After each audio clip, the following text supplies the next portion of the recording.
Hello everyone and welcome to the Gunpla Network. I'm the Spicer and today's review of the high-grade Sword Impulse is brought to you by none other than Canadian Gundam. Canadian Gundam is your one-stop shop for all your Gunpla and Plamo needs here in North America. When you're checking out their catalog and placing your order, don't forget to use the promo code Gunpla Network for 10% off.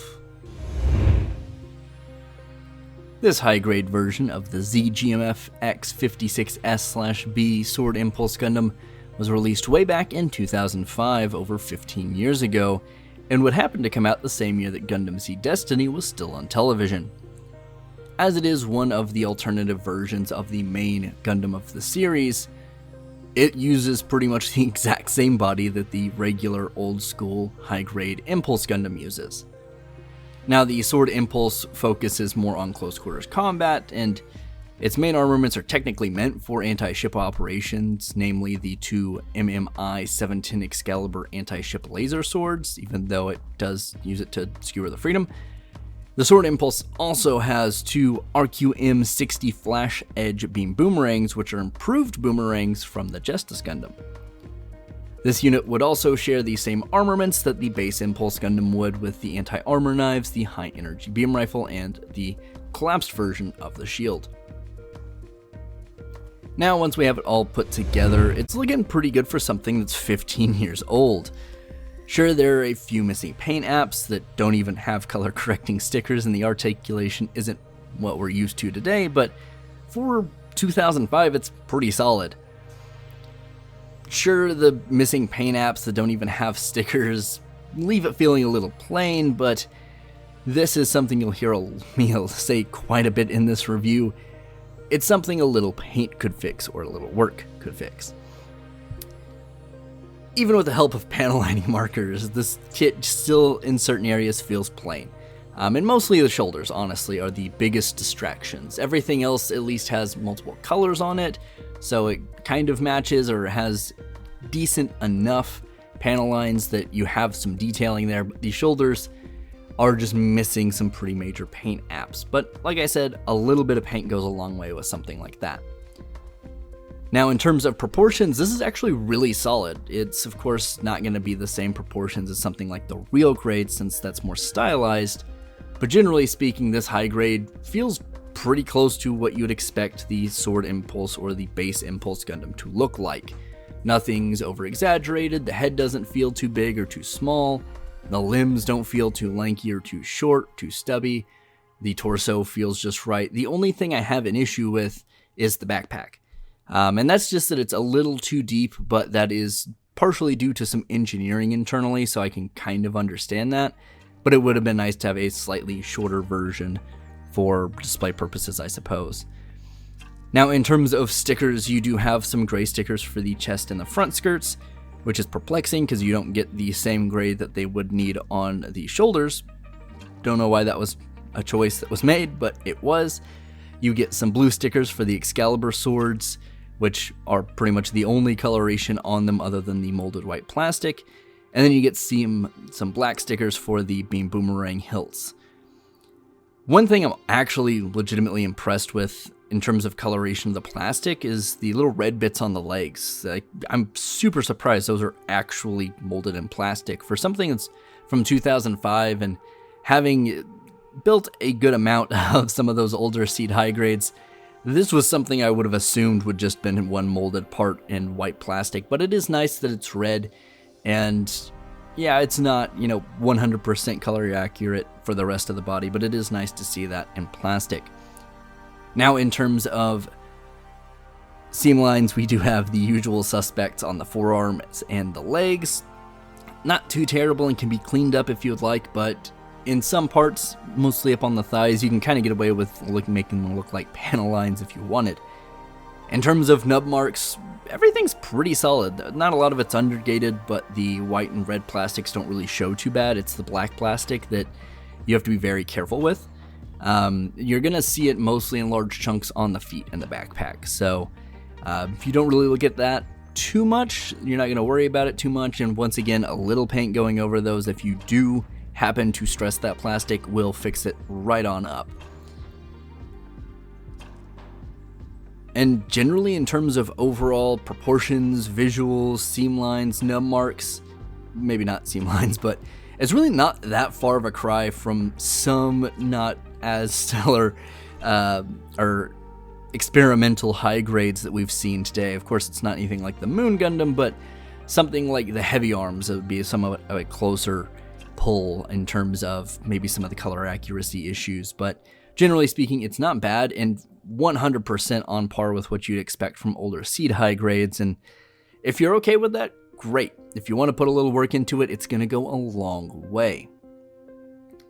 Now, speaking of some of those older Seed high grades, and having built a fair few myself, the sliding shoulder mechanism on this kit's actually pretty innovative for its time. It's not a butterfly joint, it doesn't really pull forward at all, but it does still help provide a greater range of motion, especially when you're working with those big Excalibur anti-ship swords.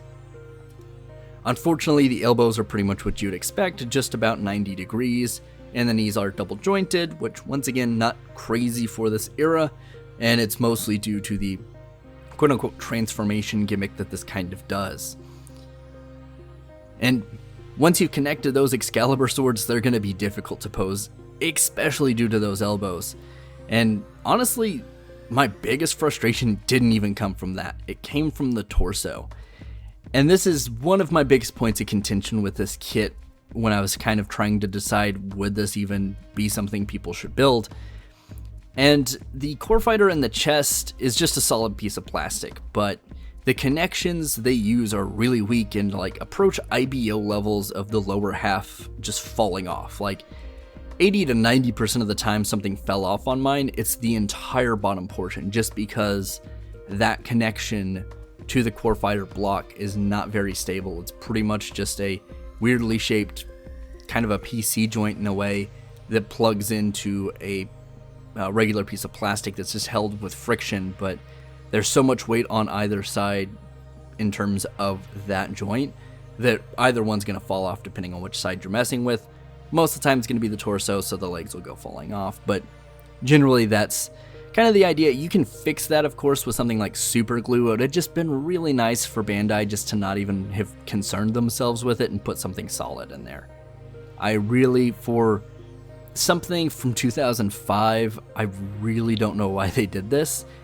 It is just a big stickler for me just because I really want things to be stable, and generally speaking, most high grades are. Even if they're limited in articulation, they're pretty stable.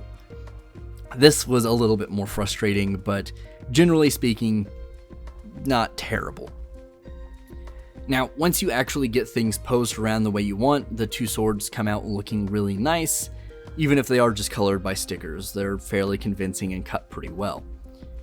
I was a little worried about the weight of the swords, especially after building that MG, but they're actually pretty light and don't cause any problems even for the ball-jointed wrists, which I was honestly pretty surprised about. One thing I do have to say about the swords, though, is the rounded hilts aren't the most secure in the hands and they will rotate. But once again, nothing a little super glue or some joint stickers wouldn't help. Well, not connected, they don't really pose an issue when they're just individual, but when they're connected, it is a little bit more of a hassle to try to pose them.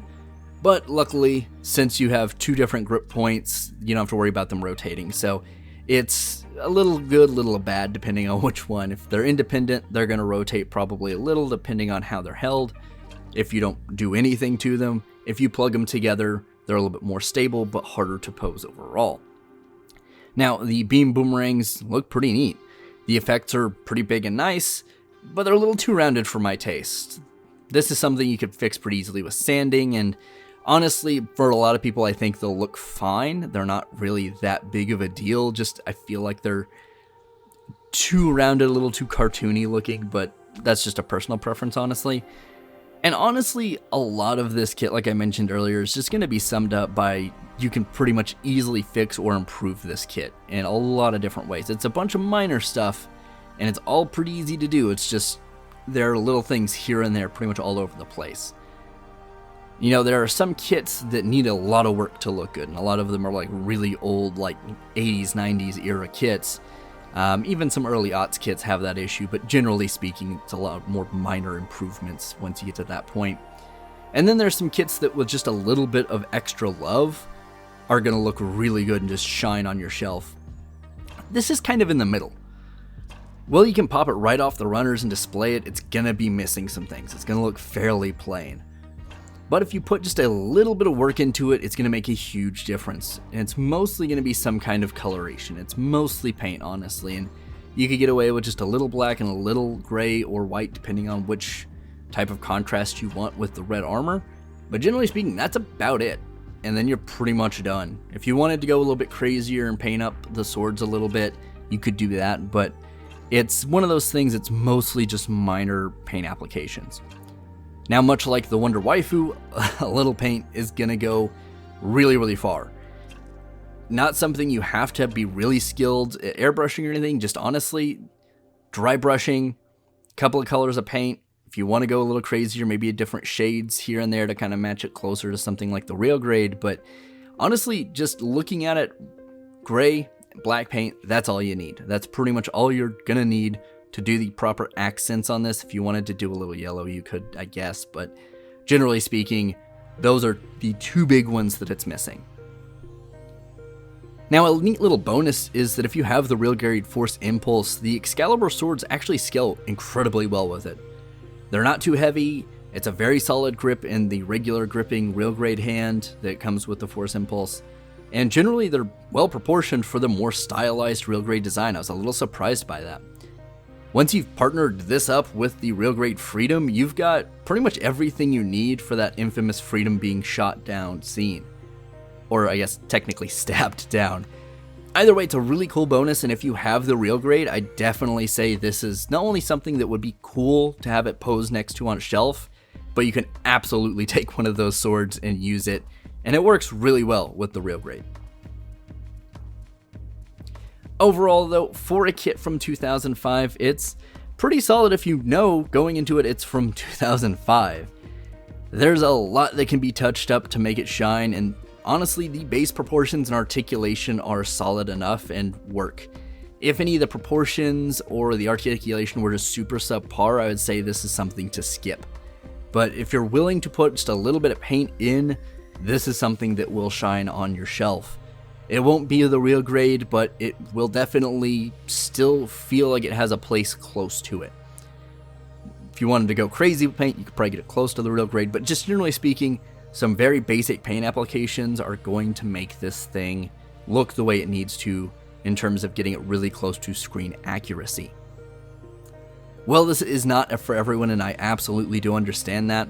I can say if you're looking for a non-P Bandai version of the Sword Impulse, and you're open to maybe just a little bit of painting, this is absolutely a solid purchase. It's older, so it's usually not going to be super expensive. I think it was reissued pretty recently, so why not? It's just a nice little extra addition. It's super easy to build, doesn't take a long time, and generally looks pretty good even if you don't throw some paint on it. But those have been my thoughts. In the comments down below. If you've built it, let us know. If you haven't, let us know what questions you may have about it, and I'll try my best to answer them. I've been the Spicer for the Gunpla Network. As always, friends, stay safe and keep on building.